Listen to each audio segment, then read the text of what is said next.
केंद्र में अपना स्थान लेगी, उसमें मध्य प्रदेश की भूमिका को नकारा नहीं जा सकता है।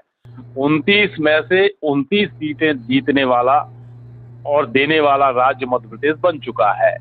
क्या इतना आसान था कि मध्य प्रदेश में 29 में से 29 सीटें भारतीय जनता पार्टी जीते, जबकि 4 या 5 सीटें ऐसी थी जहां पर बड़े बड़े राजनीतिक पंडित भी है कयास लगा रहे थे कि हो सकता है ये सीटें जो हैं वो भारतीय जनता पार्टी गंवा दे। लेकिन इसके बावजूद भी जो प्रदर्शन हुआ है वह प्रदर्शन अभूतपूर्व है और रिकॉर्डेड है। 40 वर्षों के बाद किसी दल ने क्लीन स्वीप किया है।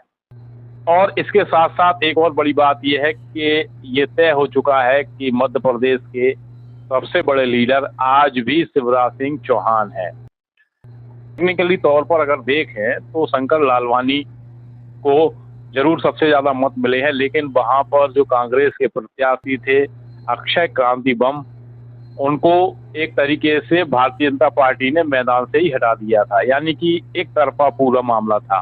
तभी वहां पर नोटा को सबसे ज्यादा वोट मिले हैं। दूसरी तरफ अगर हम देखें वीडी शर्मा जी, तो उनके सामने भी कोई बड़ा कैंडिडेट नहीं था। इसके बावजूद शिवराज सिंह चौहान के सामने एक परंपरागत कांग्रेस का उम्मीदवार भी था। इसके बावजूद भी 8.5 लाख मतों से चुनाव जीतना बहुत बड़ी बात है। निर्विवाद तौर पर शिवराज सिंह चौहान इस समय मध्य प्रदेश के सबसे बड़े नेता है। इसके साथ साथ एक और नाम लेंगे श्रीमंत ज्योतिरादित्य सिंधिया का। सिंधिया पिछला चुनाव एक साधारण से कार्यकर्ता से हार गए थे, केपी सिंह यादव से। इस बार उनके सामने एक मजबूत कैंडिडेट था और मजबूत कैंडिडेट के साथ साथ जो गुना से पूरी लोकसभा क्षेत्र है उसको यादव बाहुल क्षेत्र माना जाता है। उसी कम्युनिटी से राव यादवेंद्र सिंह बहुत मजबूत कैंडिडेट थे, जिनका बैकग्राउंड भी भारतीय जनता पार्टी का रहा है। लेकिन इसके बावजूद भी सिंधिया बहुत बड़े मार्जिन से वहां से चुनाव जीते हैं और अपने साख को फिर से स्थापित करते हैं। तो ये दो नेता उभर कर मध्य प्रदेश से इस लोकसभा चुनाव में बाहर निकल कर आए हैं।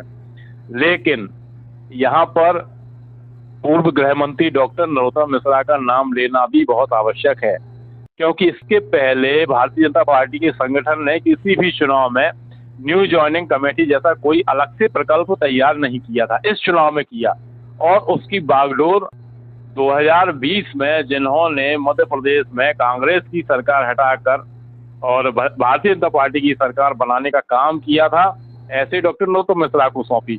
डॉक्टर नरोत्तम मिश्रा ने भारतीय जनता पार्टी के अनुसार लगभग 4 लाख पार्टी के कार्यकर्ताओं और नेताओं को जो कांग्रेस के थे उनको भारतीय जनता पार्टी से जोड़ा।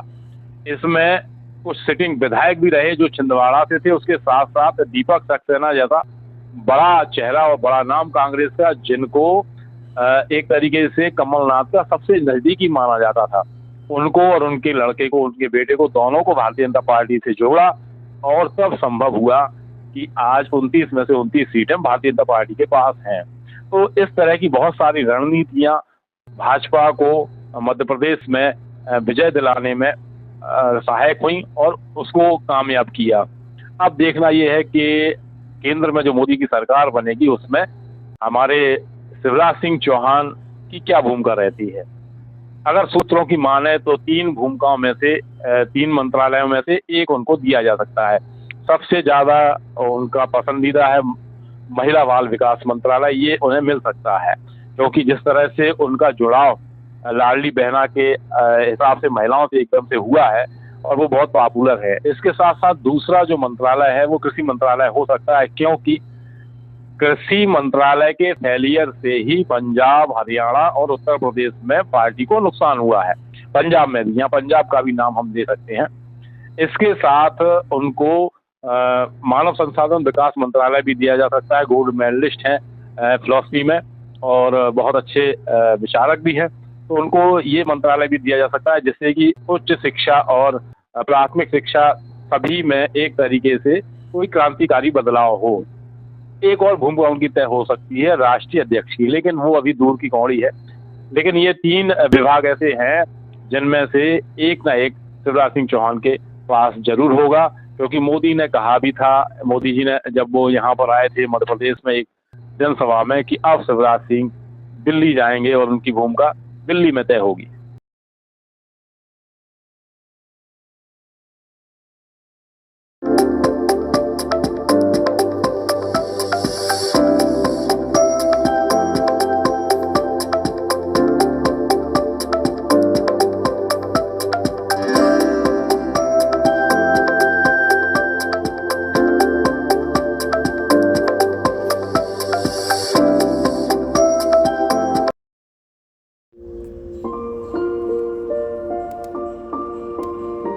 डॉक्टर साहब की दवाई नहीं तो दुआ है, वही अमृत है।